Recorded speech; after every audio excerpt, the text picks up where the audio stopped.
Bonjour, je m'appelle Dominique Carlac, je suis ancienne athlète de haut niveau en équipe de France d'athlétisme sur 400 mètres, génération Pérec pour celles qui connaissent et ceux qui connaissent.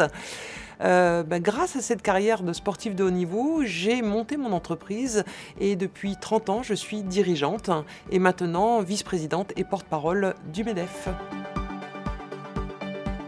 Alors, être une femme chef d'entreprise en temps de crise, c'est compliqué, mais c'est compliqué pour les hommes également.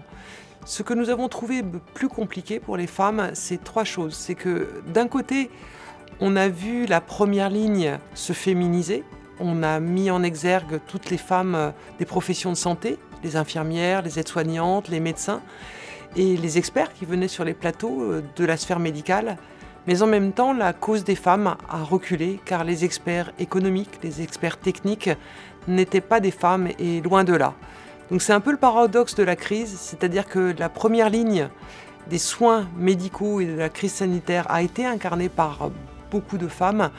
La première ligne économique, on a reculé et c'est pire que ça, on est même retombé dans des réflexes sexistes que j'ai vécu à titre personnel.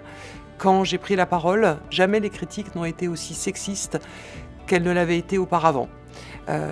Les messages réprobateurs des paroles que l'on pouvait avoir tombaient dans le sexisme alors que l'on avait fait une vraie avancée avant cette crise sanitaire. Alors le réseau Femmes du MEDEF est né d'une candidature. Il y a 2 ans, j'ai en effet été candidate à la succession de Pierre Gattaz pour la présidence du MEDEF. Et donc j'y étais pour des convictions, pour une vision du monde de l'entreprise, du chef d'entreprise, du rôle de l'entreprise. Et j'ai été très surprise de la perception de ma candidature. On n'a pas vu quelqu'un qui avait des conceptions et une philosophie de l'économie ou des convictions économiques, on a vu une femme.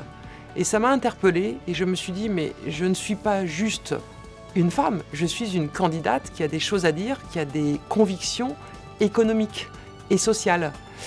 Et de ce fait, quand j'ai été nommée vice-présidente par le président élu, Geoffroy Roux de Bézieux, j'ai décidé de monter le réseau Femmes du MEDEF, dont les objectifs sont finalement de se dire que pour une Dominique Carlac qui est passée à l'acte, de vouloir être candidate, eh bien il y a probablement beaucoup de femmes chefs d'entreprise qui sont des rôles modèles, qui ont fait un parcours, mais qui ne l'ont pas valorisé ou qui ne sont pas allés chercher finalement la finale olympique.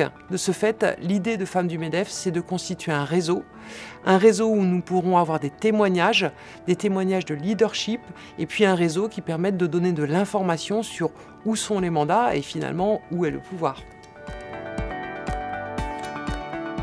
Alors, la place des femmes dans l'industrie, c'est un vrai problème parce qu'il y en a peu, parce que l'industrie, c'est un monde masculin.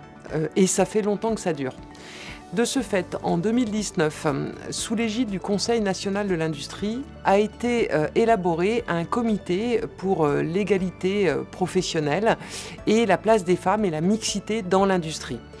Les travaux qui ont été menés portent sur, d'abord, constituer un réseau de femmes de l'industrie, et là le succès est au rendez-vous puisque grâce à l'initiative d'Agnès Pannier-Runacher, 1000 femmes de l'industrie ont pu se rassembler pour témoigner de qu'est-ce que c'est être une femme dans l'industrie. Et aujourd'hui nous avons un plan d'action qui repose sur d'abord l'éducation, la formation, comment amener les jeunes filles à des sujets industriels, derrière le parcours industriel, et bien évidemment entre les deux, entre la formation et le parcours industriel, c'est l'orientation, les rôles modèles, dire que c'est possible pour des femmes, que l'on ne se coupe pas dans l'industrie, qui constitue quand même la majeure partie de notre valeur ajoutée encore en France.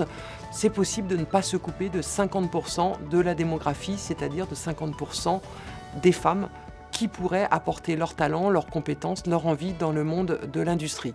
Alors on a tout un programme aux côtés du ministère de l'Industrie mené par Agnès Pannier-Runacher, auquel sont associés bien évidemment le MEDEF, la CPME, mais également des partenaires sociaux comme la CFDT ou des réseaux de femmes comme Femmes Chefs d'entreprise.